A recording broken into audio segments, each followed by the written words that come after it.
Last time y'all got my Magnolia Blues origin story. This time you get the first time that I left Magnolia Blues. I left the same way I came, on a train with my bags packed. This time headed all the way to New Orleans, where I was the truck guy for a catering crew that filmed the movie mostly at Imagination Station. It was my first time working in the area that Chef and Ron are from, and also my first time getting to work in one of the catering tents, which is honestly a great experience. I especially like the little Easter eggs that we left lying around for the cast and crew, like the birthday cake that Chef got for the director. In the meantime, I took as many pictures as I could because the last time I got to do anything like this was at that time over a year and a half ago, and let's just say it didn't really end well. But thankfully, this show was one where I got to put all that behind me and got some money that I was owed, even though I got to watch it get blowed because the hotel I was staying at when we started this day, the day where we fed over 1,000 people, canceled my stay. Thankfully, Izzy, that's the guy you just saw, he lived in Slidell and he gave me a ride every morning to and from work, and I'm so grateful for it because if it wasn't for Izzy, I wouldn't have gotten to do the rest of the show. With all these amazing folks and a chef that tricked me and the rest of the crew into eating an egg, the chickens was still on the inside. The schedule gave me enough time to also head home and visit my brother while he was at work one day on a Saturday, and wouldn't you know it, when I stopped by to say hi at Magnolia Blues and check out my sticker on the wall, they put me back on the fries. But I got to go back and look at my favorite place to watch the sunset and take a picture with this amazing crew. I also got to spend my mom's birthday with her, and wouldn't know it, we went to church. But I didn't get to enjoy a Brookhaven sunset. No, I was already back in Louisiana because the next morning we were up before the crack of dawn somewhere in New Orleans downtown. I'm not quite sure where it was at, but there was a lot of pretty buildings, so in between all the work I got some pretty cool things to look at. It's also the day I got one of my favorite jackets. A jacket that those that know me know the story all too well.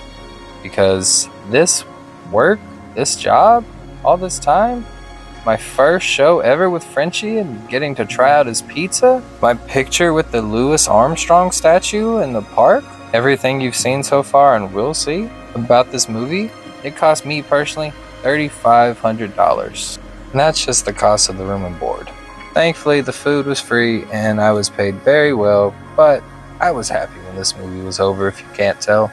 Although, if I'll be real, the happiest part is getting to take the pictures with all of my favorite members of the crew that worked with me and are part of all of these memories, including this reference that I am not in fact a donkey. Normally it would have ended here, but Chef David had other ideas.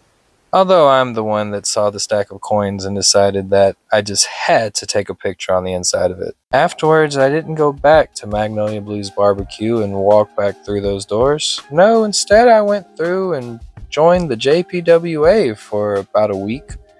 I was hoping it was going to be more, but Chef had a phone call that ended all of my dreams before they could really take off, and I'll probably forever wonder what might have been about back then. Don't get me wrong, I'm not bitter towards Chef, not at all. I'm thankful that I got to stand tall above Wilmington, North Carolina, because that started something that, well, if you're watching this, you probably know all about it now.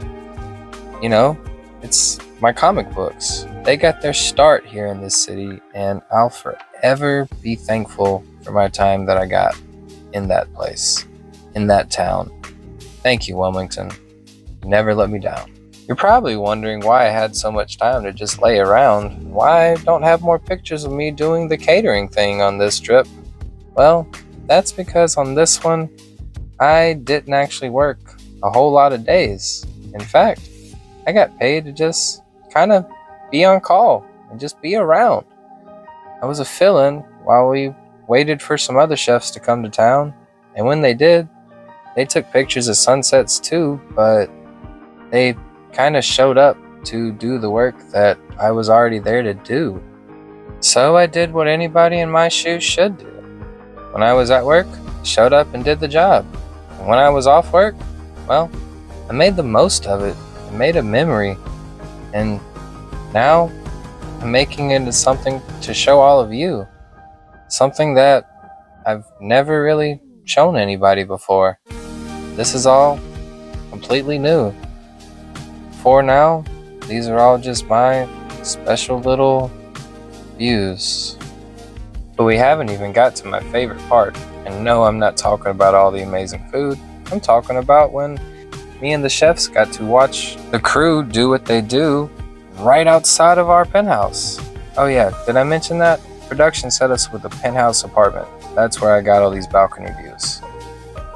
So yeah, working on this production was pretty sweet because over and above all else, it's relatively easy when all you have to focus on is what people need to eat or drink.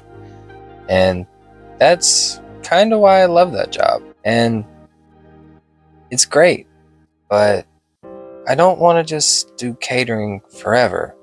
So I got out my paper and a pen and I tried to figure out what I could do to be different. Before long, I was back home, chilling with my brother at the lake and just having a great time. Relaxing and not having to worry for a while because, well, all that time in the industry, from all these pictures you've seen, let's just say they paid me well enough that I didn't have to worry and I could spend some time with my family for quite a while and could go to some celebrations that otherwise I wouldn't be able to attend, including getting a little bit of fishing time with my dad. But after all this time, I know you're waiting for this long video to finally get to the end of the railroad, and here you go. This whole thing, all of this, was all because it's been 2 years to the day since I first got to hold one of my comic books in my hands. 2 years of y'all cheering me on from the stands. Thank y'all, my biggest fans.